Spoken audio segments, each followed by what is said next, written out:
নেতারহাটে একটা কোয়েল view point, ওখান থেকে আমরা এসেছি পাইন বনে।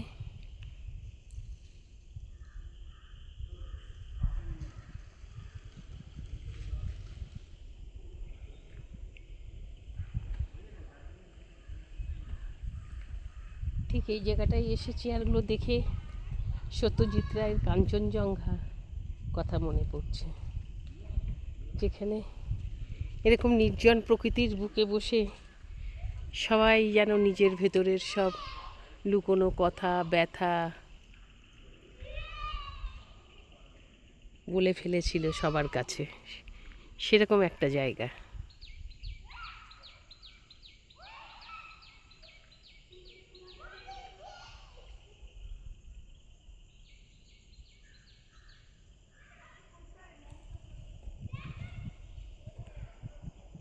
আমার সাক্ষী গোপাল, আমি যে ভিডিওটা অন্যের নিইনি, সব জায়গায় আমি সাক্ষী গোপালকে রেখে দিই।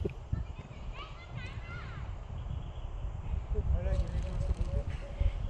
লাগছে বলতে, খুব ভালো লাগছে বলতে।